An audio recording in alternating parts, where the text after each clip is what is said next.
धर्म की राजनीति के बाद अब जाति की सियासी दस्तक आपको दिखाते हैं। याद करिए 2024 के चुनावों के नतीजे, जहां पर जो दलित वोटों की अधिकता वाली जो सीटें रही, वहां पर इंडिया गठबंधन को फायदा हुआ और एनडीए को 2019 के अपेक्षाकृत नुकसान देखा गया था।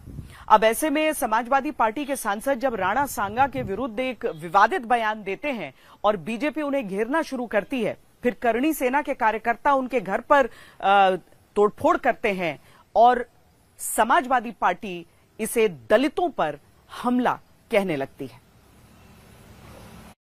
बाबर को लाया कौन? बाबर को इब्राहिम लोदी को हराने के लिए राणा सांगा लाया था।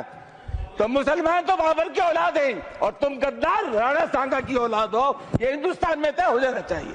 अगर बाबर की तो आलोचना करते हैं, राणा सांगा की आलोचना नहीं करते।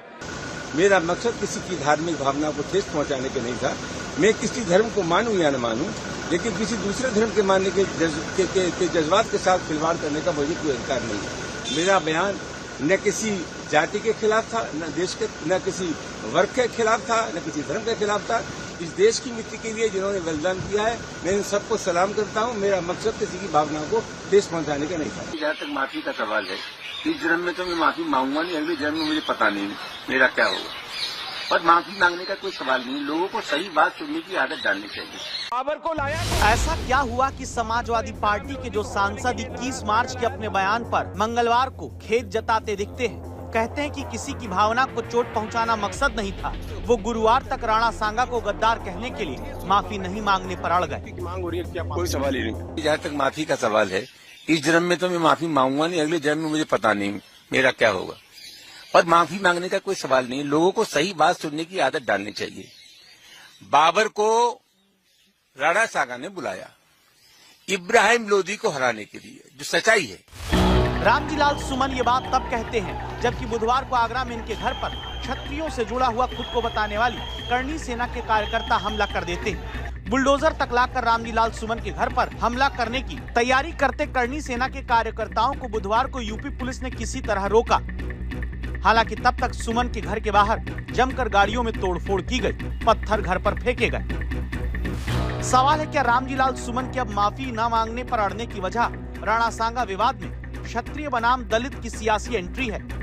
जहां समाजवादी पार्टी ने अब रामजी लाल सुमन, जो कि एक दलित नेता है, उनके घर पर हमले को दलित समाज पर हमला बताना शुरू कर दिया। सामंतवादी मनोवृत्ति जो है इस तरह से पनप रही है, और ये तो रामजी लाल सुमन के ऊपर हमला हुआ है। अगर रामजी लाल सुमन दलित न होते, अगर उन्हीं की बिरादरी के होते, तो हमला करते ही लोग। पूरे पीडीए पर और दलित समाज के ऊपर हमला। गलती अब नौजवान ने कर दी, लेकिन आक्रोशित होकर की है। प्रदर्शन करना प्रजातंत्र में सबका अधिकार है। अगर कोई गलत बयानबाजी करेगा हमारे राष्ट्रवीरों के साथ, तो निश्चित रूप से प्रदर्शन नौजवान करेगा ही करेगा। विवाद राणा सांगा को लेकर दिए बयान पर, लेकिन सांसद के घर हमले के बाद दलित कार्ड की राजनीति को ध्यान से समझिएगा। दरअसल 2024 के लोकसभा चुनाव में बीजेपी का उत्तर प्रदेश के भीतर गैर जाटव दलित वोट 20% तक घटा था। और दूसरी बात, जाटव वोट हो या गैर जाटव वोट, दोनों में यूपी के भीतर लोकसभा चुनाव के दौरान विपक्षी गठबंधन एनडीए से आगे रहा था। और तीसरी बात, सिर्फ उत्तर प्रदेश की ही बात करें तो यहाँ पर 17 सीटें दलितों के लिए आरक्षित हैं, जहाँ पिछली बार 15 सीट जीतने वाले एनडीए को अब की सिर्फ 8 सीट मिली, जबकि इंडिया गठबंधन सीट को 7 सीट का फायदा हुआ। दलित वोट के इसी गणित में राणा सांगा के सामने अब सीधे रामजी लाल सुमन के घर पर हुए हमले को दलित राजनीति से जोड़ा गया। हम लोग झुकेंगे नहीं, मुकाबला करेंगे और बर्दाश्त भी नहीं करेंगे। इनकी गुंडई को बर्दाश्त भी नहीं कर सकते। दलित विरोधी है, पिछड़ा विरोधी है, अल्पपिछड़ा विरोधी है, अल्पसंख्यक विरोधी है। ये भारतीय जनता पार्टी के लोग। रामजी लाल सुमन ने जो एक बहुत निंदनीय एक टिप्पणी जो करी थी, बाबर की औलादें और राणा सांगा की औलादें और गद्दार जैसे ऐसे शब्द, सदन की गरिमा तो घटाई है उन्होंने और गिराई है उन्होंने, लेकिन इस प्रकार का जो निंदनीय उन्होंने टिप्पणी करी है, ये दो समाज के बीच में घर्षण पैदा करने का उनका जो कार्यक्रम है, ये कोई स्वीकारेगा नहीं। सदन के अंदर उनके ऊपर कार्यवाही होनी चाहिए, मजबूत कार्यवाही होनी चाहिए।